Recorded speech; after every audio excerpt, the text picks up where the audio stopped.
purpose of this record is to show you how to use your imagination to achieve your every desire. Most men are totally unaware of the creative power of imagination and invariably bow before the dictates of facts and accept life on the basis of the world without. But when you discover this creative power within yourself, you will boldly assert the supremacy of imagination and put all things in subjection to it. When the man speaks of God in man, he is totally unaware that this power called God in man is man's imagination. This is the creative power in man.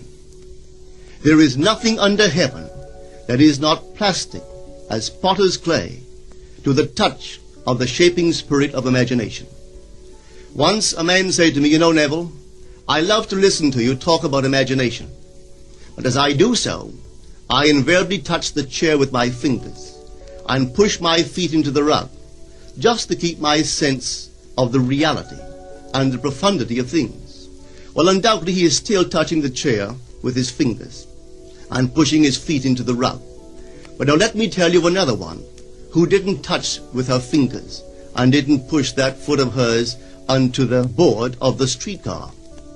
It's the story of a young girl, just turned 17. It was Christmas Eve, and she is sad of heart. For that year, she had lost her father in an accident, and she's returning home to what seemed to be an empty house. She was untrained to do anything, so got herself a job as a waitress. This night is quite late, Christmas Eve. It's raining. The car is full of laughing boys and girls home for their Christmas vacation. And she couldn't conceal the tears. Luckily for her, as I said, it was raining. So she stuck her face into the heavens to mingle her tears with rain. And then, holding the rail of the streetcar, this is what she did. She said, "This is not rain, but this is spray from the ocean.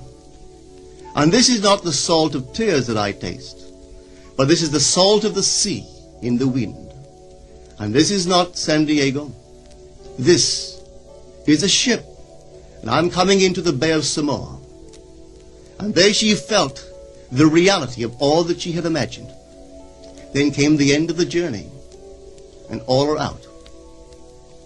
10 days later, this girl received a letter from a firm in Chicago saying that her aunt, several years before, when she sailed for Europe, deposited with them $3,000 with instructions that if she did not return to America, this money should be paid to her niece.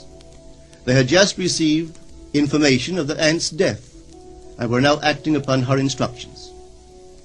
1 month later, this girl sailed for Samoa. As she came into the bay, it was late that night, and there was salt of the sea in the wind.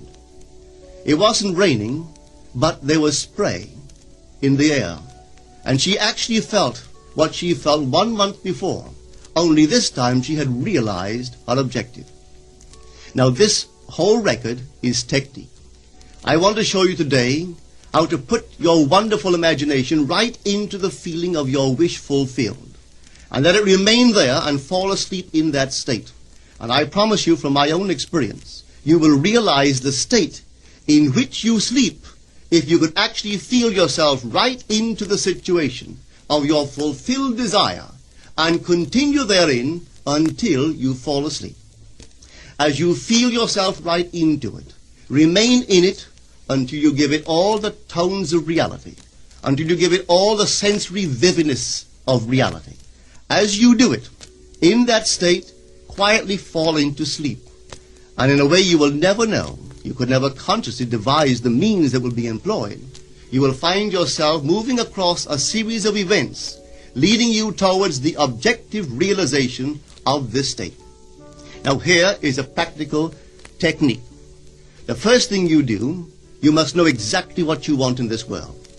When you know exactly what you want, make as lifelike a representation as possible of what you would see and what you would touch and what you would do, and physically moving in such a state. For example, suppose I wanted a home, but I had no money, but I still know what I want. without taking anything into consideration, I would make as lifelike a representation of the home that I would like, with all the things in it that I would want. And then, this night, as I would go to bed, I would, in a drowsy, sleepy state, the state that borders upon sleep, I would imagine that I am actually in such a house, that were I to step off the bed, I would step upon the floor of that house. Were I to leave this room, I would enter the room that is adjacent to my imagined room in that house.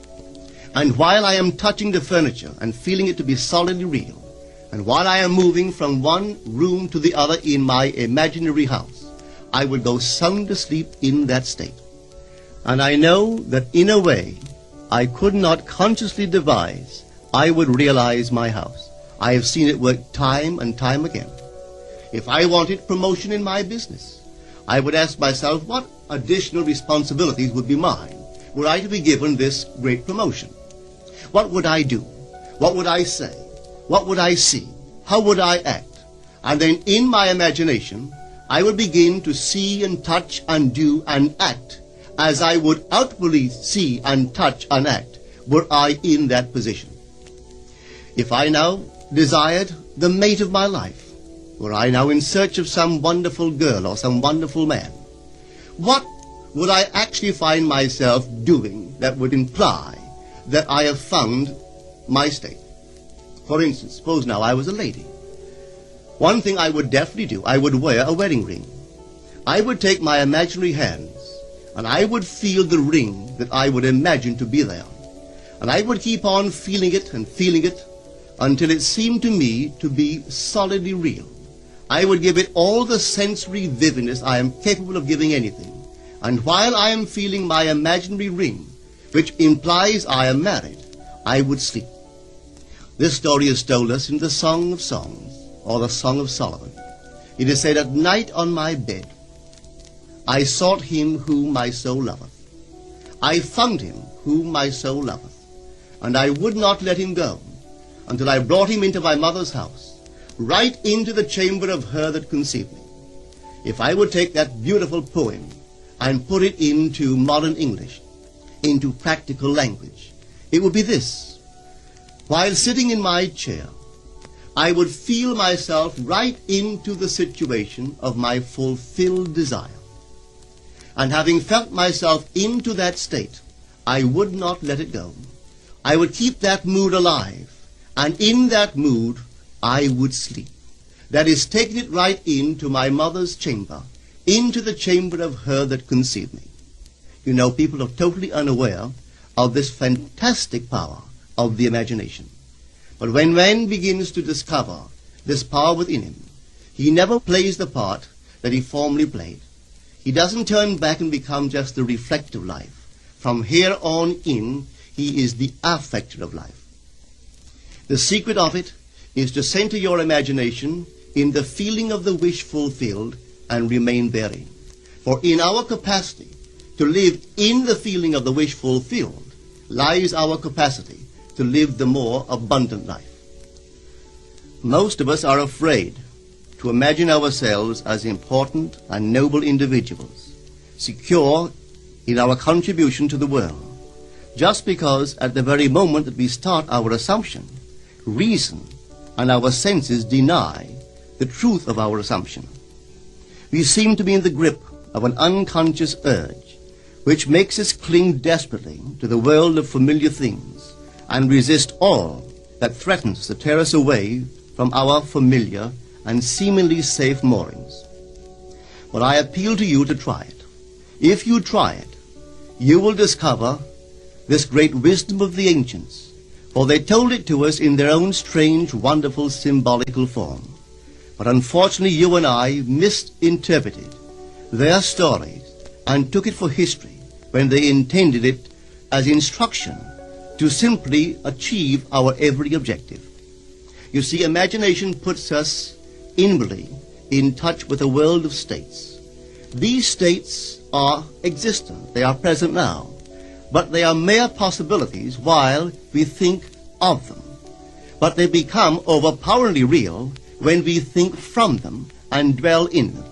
You know, there's a wide difference between thinking of what you want in this world and thinking from what you want. Let me tell you, when I first heard of the strange and wonderful power of the imagination, it was in 1933 in New York City. An old friend of mine taught it to me. He turned to the 14th of John, and this is what he read. In my Father's house are many mansions. If it were not so, I would have told you. I go to prepare a place for you. And if I go and prepare a place for you, I will come again and receive you unto myself, that where I am, there ye may be also. He explained to me that this central character of the Gospels was human imagination. That mansion was not a place in some heavenly house, but simply my desire. If I would make a living representation of the state desired, and then enter that state and abide in that state, I would realize it. At the time, I wanted to make a trip to the island of Barbados in the West Indies, but I had no money.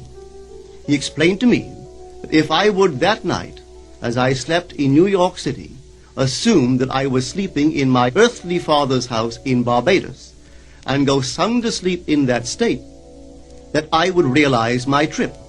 Well, I took him at his word and tried it. For 1 month, night after night, as I fell asleep, I assumed I was sleeping in my father's home in Barbados. At the end of my month, an invitation from my family came, inviting me to spend the winter in Barbados. I sailed for Barbados the early part of December of that year. From then on, I knew I had found this Savior in myself. The old man told me that it would never fail. Even after it happened, I could hardly believe that it would not have happened anyway. That's how strange this whole thing is. On reflection, it happens so naturally. You begin to feel or to tell yourself, well, it would have happened anyway. And you quickly recover from this wonderful experience of yours. It never failed me if I would give the mood, the imagined mood, sensory vividness. I could tell you unnumbered case histories to show you how it works. But in essence, it's simple. You simply know what you want. When you know what you want, you're thinking of it. That is not enough. You must now begin to think from it. Well, how could I think from it? I am sitting here, and I desire to be elsewhere. How could I, while sitting here physically, put myself in imagination at a point in space removed from this room and make that real to me? Quite easily. My imagination puts me in touch inwardly with that state. I imagine that I am actually where I desire to be. Now, can I tell that I am there? There is only one way to prove that I am there. For what a man sees when he describes his world is as he describes it relative to himself. So what the world looks like depends entirely upon where I stand when I make my observation. So if, as I describe my world, it is related to that point in space I imagine that I am occupying, then I must be there. I am not there physically, no, but I am there in my imagination. And my imagination is my real self. And where I go in imagination and make it real, there I shall go in the flesh also. When in that state I fall asleep, it is done. I have never seen it fail. So this is the simple technique on how to use your imagination to realize your every objective.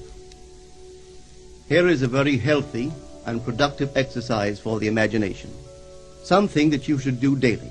Daily relive the day as you wish you had lived it, revising the scenes to make them conform to your ideals. For instance, suppose the day's mail brought disappointing news. Revise the letter. Mentally rewrite it and make it conform to the news you wish you had received. Or suppose you didn't get the letter you wish you had received. Write yourself the letter and imagine that you received such a letter. Let me tell you a story that took place in New York not very long ago. In my audience sat this lady who had heard me numberless times. And I was telling the story of revision, that man, not knowing the power of imagination, he goes to sleep at the end of his day, tired and exhausted, accepting as final all the events of the day. And I was trying to show that man should, at that moment, before he sleeps, he should rewrite the entire day and make it conform to the day he wished he had experienced. Here is the way a lady wisely used this law of revision. It appears that 2 years ago she was ordered out of her daughter-in-law's home. For 2 years there was no correspondence. She had sent her grandson at least 24 presents in that interval, but not one was ever acknowledged. Having heard the story of revision, this is what she did. As she retired at night, she mentally constructed 2 letters. One she imagined coming from her grandson, and the other from her daughter-in-law. In these letters they expressed deep affection for, and wondered why she had not called to see them. This she did for 7 consecutive nights, holding in her imaginary hand the letter she imagined she had received, and reading these letters over and over until it aroused within her the satisfaction of having heard. Then she slept. On the 8th day, she received a letter from her daughter-in-law. On the inside there were 2 letters, one from her grandson and one from the daughter-in-law. They practically duplicated the imaginary letters that this grandmother had written to herself 8 days before. This art of revision can be used in any department of your life. Take the matter of health. Suppose you were ill. Bring before your mind's eye the image of a friend. Put upon that face an expression which implies that he or she sees in you that which you want the whole world to see. Just imagine he is saying to you that he has never seen you look better, and you reply, I have never felt better. Suppose your foot was injured. Then do this. Construct mentally a drama which implies that you are walking, that you're doing all the things that you would do if the foot was normal, and do it over and over and over until it takes on the tones of reality. Whenever you do in your imagination that which you would like to do in the outer world, that you will do in the outer world. The one requisite is to arouse your attention in a way and to such intensity that you become wholly absorbed in the revised action. You will experience an expansion and refinement of the senses by this imaginative exercise, and eventually achieve vision in the inner world. The abundant life promised us is ours to enjoy now, but not until we have the sense of the Creator as our imagination can we experience it. Persistent imagination, centered in the feeling of the wish fulfilled, is the secret of all successful operations. This alone is the means of fulfilling the intention. Every stage of man's progress is made by the conscious, voluntary exercise of the imagination.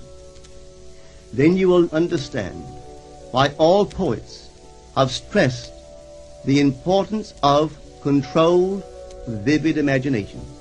Listen to this one by the great William Blake. In your own bosom you bear your heaven and earth, and all you behold, though it appears without, it is within, in your imagination, of which this world of mortality is but a shadow. Try it, and you too will prove that your imagination is the Creator.